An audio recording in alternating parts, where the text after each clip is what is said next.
രാഹുൽ ഗാന്ധിയെ ചിത്രീകരിക്കപ്പെടുന്നത് ഒരു പപ്പുമോനായിട്ടാണ്. വളരെ ആസൂത്രിതമായ, വളരെ വ്യക്തമായ ധാരണയോടെയും വ്യക്തമായ ലക്ഷ്യത്തോടെയുമാണ് ഈ രാഹുൽ ഗാന്ധിയെ ഒരു ഗൗരവക്കാരനല്ലാത്ത രാഷ്ട്രീയക്കാരനായി മാറ്റുന്നത്. പക്ഷേ രാഹുൽ ഗാന്ധി അദ്ദേഹം സംസാരിക്കുന്ന വേളകളിലെല്ലാം ചില കാര്യങ്ങൾ വളരെ വ്യക്തമായി സംസാരിക്കാറുണ്ട്.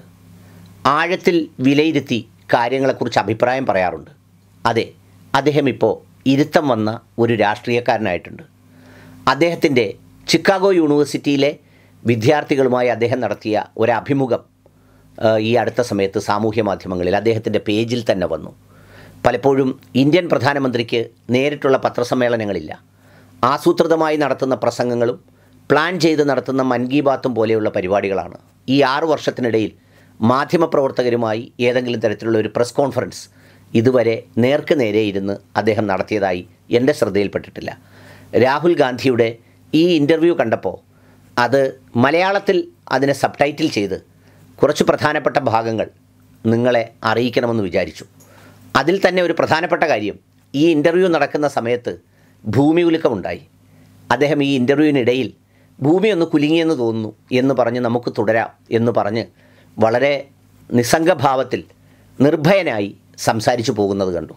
അല്ലെങ്കിലും നിർഭയത്വം എത്രത്തോളം ഉണ്ടെങ്കിൽ മാത്രമേ വർത്തമാനകാല രാഷ്ട്രീയത്തിൽ അദ്ദേഹത്തിൻ്റെ മുൻഗാമികളൊക്കെ ഒരുപക്ഷെ ബ്രിട്ടീഷ് കാലഘട്ടത്തിൽ പോരാടിയ അതേ മനസ്ഥിതിയോടെ പോരാടേണ്ടി വരുന്ന ഒരു മാനസികാവസ്ഥയിൽ എല്ലാ പ്രതികൂല സാഹചര്യങ്ങളിലും ഒരാൾക്ക് പ്രവർത്തിക്കാൻ കഴിയൂ. ഏതായാലും അദ്ദേഹത്തിൻ്റെ ഈ പറയുന്ന 1 മണിക്കൂർ നീളുന്ന അഭിമുഖത്തിലെ ആദ്യത്തെ 10-20 മിനിറ്റ് നിങ്ങൾക്കായി സമർപ്പിക്കുന്നു. കേൾക്കാം. So I thought the starting point was provided by Devlina's last remark in her introduction about your family, which has made sacrifices, and sometimes the sacrifices have been almost tragic. I mean, well, tragic in the sense that you lost your father and your grandmother to political assassination. So I thought that in the interest of listeners getting a sense of you as a human being, I was going to ask you, why didn't that deter you from joining politics? I mean, your father, everybody was told, we grew up hearing, was an unwilling entrant into politics. Were you an unwilling entrant into politics? We defend a certain political idea and philosophy. We believe in a certain sense of India, and that's what we defend. Elements of that you can see in the freedom struggle, but they're older than that. These are philosophical central themes in the Indian civilization, in our history, and we defend those ideas. Yes, my grandmother and my father got killed. I'm proud that they got killed standing for something, defending something. It's something that helps me understand them and helps me understand my place and what I should be doing. So no, there are no regrets. And as I've gone further in this journey, those ideas are crystallizing more and more. So if you were to ask me 15 years ago why I joined politics, or 20 years ago, why I would think of joining politics, my answer would have been very different than it is today. And as I go further, and frankly, there is a battle of ideas going on. And as the other idea attacks me, it helps me refine myself. You mentioned trolls, and you were like, oh, trolls are, difficult to deal with. No, for me, trolls sharpen my sense of what I have to do. They're almost to me a guide. They tell me exactly where I have to go and exactly what I have to stand for. So it's a refinement. It's an evolution. So they strengthen your resolve. to be a certain kind of person and a certain kind of person engaged in politics. Yeah, it's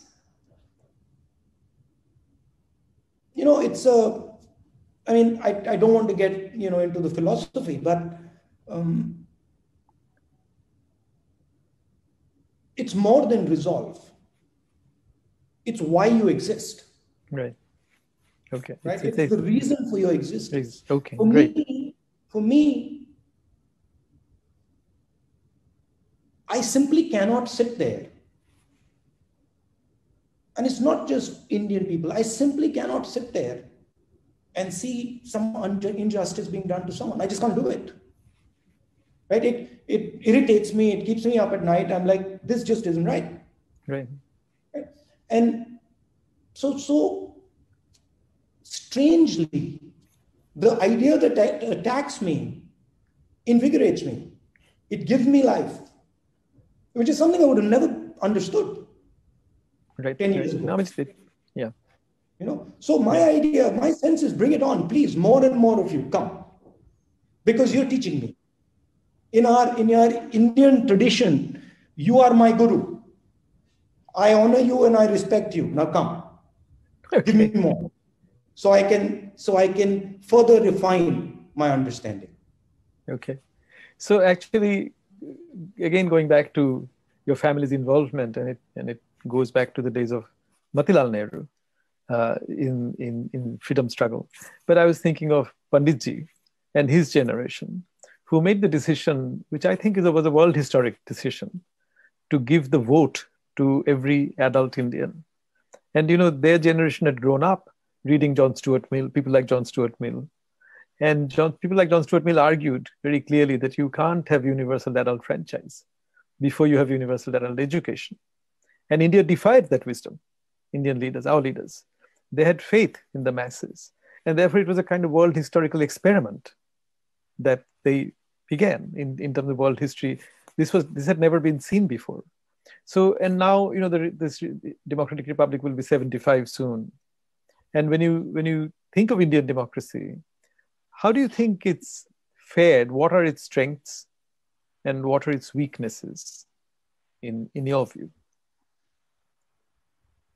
Its strength is the core foundational values that the Indian civilization and other civilizations have, which is compassion and empathy. You say it's an experiment. I would use a different word. I would use the word process. It's a process that has been ongoing, and it ebbs and flows. If you look at, Emperor Ashok, some of the ideas that you see in the freedom struggle were there in those days. I mean, the edicts of Ashok, they're basically saying similar stuff to what is being said in 1947. I don't think democracy is only a Western idea. I think it is as much a Western idea as an Indian idea. And I think it just operates in slightly different ways. The sense of the individual is different. The sense of time is different. The sense of space is different. And so obviously the way your democracy plays out is different.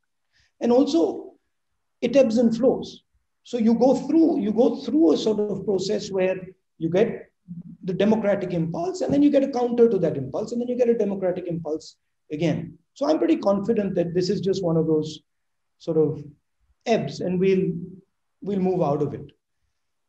We also have a very strong foundation given to us in the modern age by our founding fathers. In the ancient age, of course, you have, Buddha, you have Kabir, you have a whole series of people who have been putting down these ideas. But in the modern age, of course, it's Mahatma Gandhi, it's Ambedkar, it's Jawaharlal Nehru, it's Azad, Subhash. These people who sort of gave the sense of what a democratic India should be designed like. But the ebb that you're talking about, I mean, one is we've been noticing certain changes globally, right? I mean, globally, there have been sort of rise of strong arm or strong leaders, as they've thought about, who don't necessarily dispense with elections, but who project themselves as strong leaders, as deliverers of certain goods. Why and so, do you have a sense of why that's been happening globally? Do you think what's happening in India is part of a global trend towards a certain kind of democracy that you were describing as an ebb in the flow of democratic ideals? I think there's a couple of elements to it.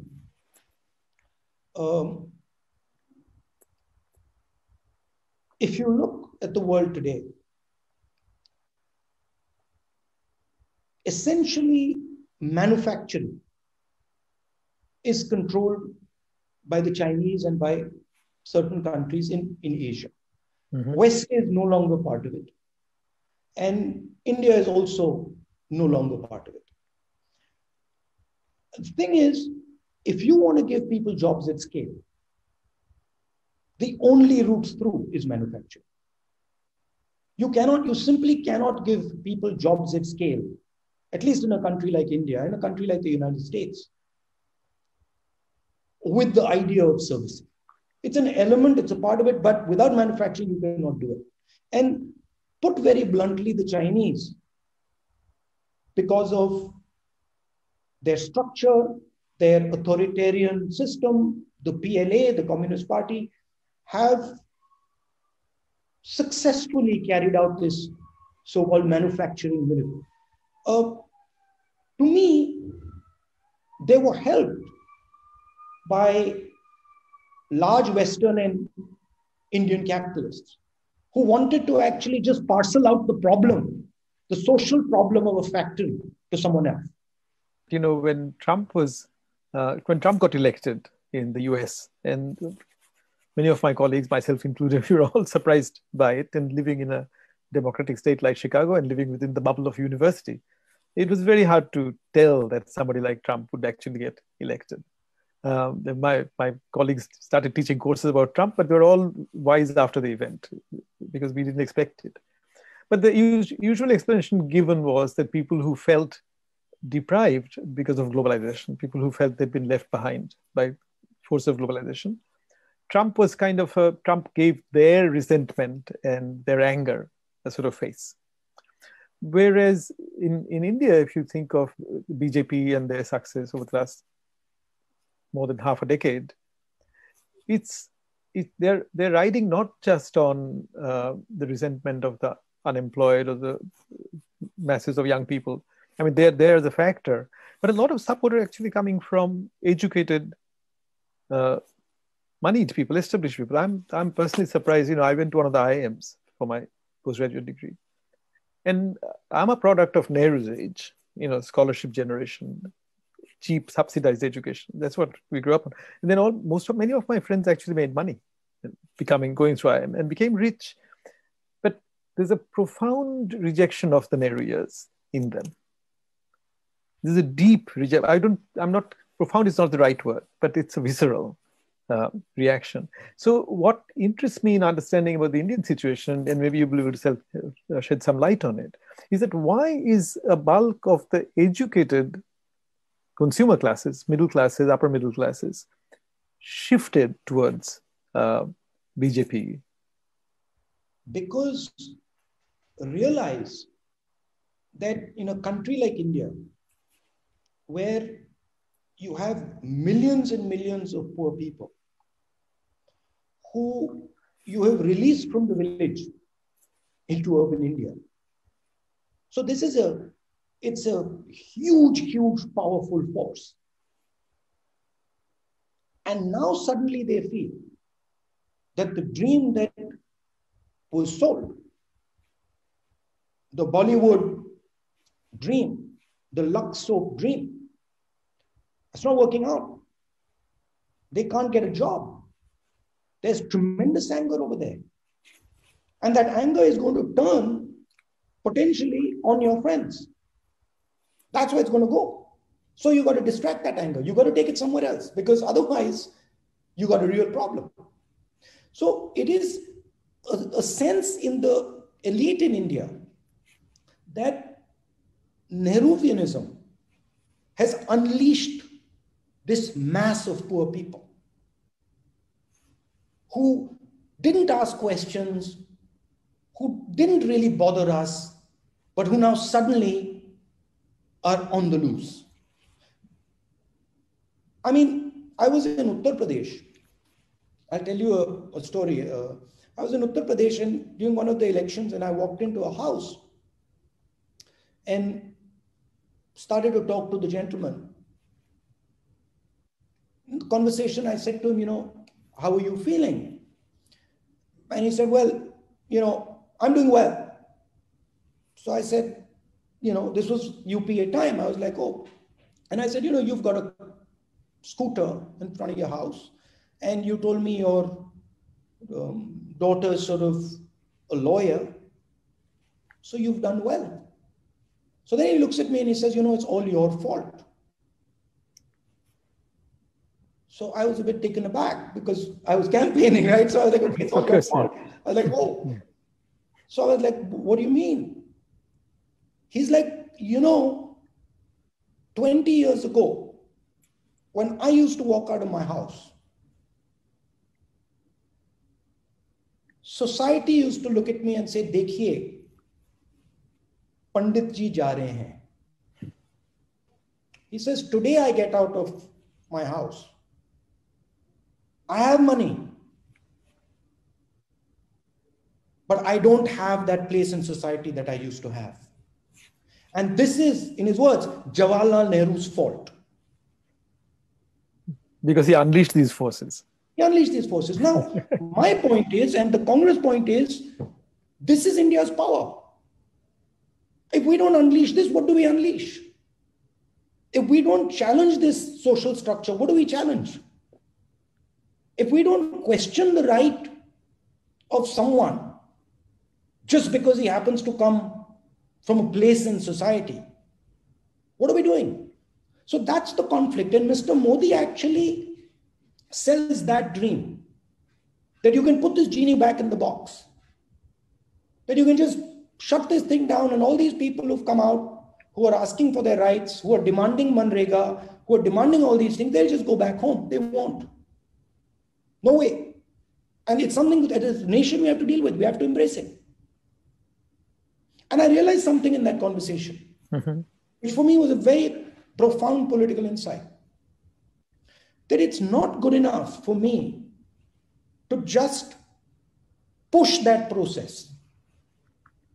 I also have to take care of this gentleman who has felt tremendous pain because of that process. It's not good enough for me to say, sorry, we will just look at this part and we will unleash this force. I got to, as a congressman, have compassion even for the person who's being harmed by this churning and embrace him and say, okay, listen, we're going to try and make this as smooth as possible. But then, Rahul, another question comes up as a follow-up, and you've kindly given me permission to ask you critical questions, which is, the question is, why couldn't the Congress capitalize on these aspirations? I mean, on the empathy. So let me just put it. So the usual answers given. One is, of course, as you know, the UPA 2 had to bear this huge charge of corruption and scandals, right? That got a certain kind of media time. And the second point that's often made about the failure of the Congress or the decline of the Congress in terms of political power is the whole question that's raised, and you might consider it a bogey, but it's raised, of the dynasty. That Congress is a family-dependent party, it's a dynasty-dependent party. That's what the opposition says, and get some traction out of it. How do you, as somebody who belongs to the so-called dynasty, who is seen as dynastic, how do you relate to these things? It's interesting to me because the last time a member of my family was prime minister was, I don't know, 30 plus years ago. Right. The UPA government, no member of my family was in the government. Now, I do have an ideological view. I fight for certain ideas. Now, if you're going to say to me, just because your father was Rajiv Gandhi, you're not allowed to fight for those ideas, Sure. I'm going to say, sorry, I don't care who my father was. I don't care who my grandfather was, great-grandfather was. These are the ideas I consider valuable. I'm going to fight for them, right? So that's one element of it. Going to the first part of your question, what did the UPA, where did the UPA run out of steam, so to speak? Mm-hmm. Look, when you're looking at big systems like India, you provide a vision for a certain period of time. We gave the nation a vision in the first part of the century, independence. Sure. We gave the nation a vision, green revolution. We gave the nation a vision, liberalization, right? And in 2004, we gave a particular vision to the country. It was a version of the 1990s vision, tweaked version of the 1990s vision, and it was designed to pull large numbers of people out of poverty. Mm-hmm. And we ran that vision. And in 2012, we figured out that we have now come to the edge of that vision. The architecture that we constructed, which is what all political architectures look like, you don't build them forever. You build them for a particular circumstance, and then they deplete out. Sure. And then you've got to come out with a new one, right? And what we found was that in 2012, we hit the envelope. And the sort of vision did its job, and now the time came for a new vision. 10 years of government in India is a long time. And a certain amount of anger had built up, made mistakes, sure. We also got hit by the worst economic disaster, 2008, banks collapsing. So that came into it. And we lost the election in 2014. And the Prime Minister came with a new vision. And you can see the result of that vision. It's a disaster. It's obvious to everybody, right? Our job now is to construct the vision going forward from here. And it's pretty clear what it looks like. But taking a vision from concept to operation is an act of negotiation. Sure. It's an act of bringing people in. And that act takes time. We're working on it.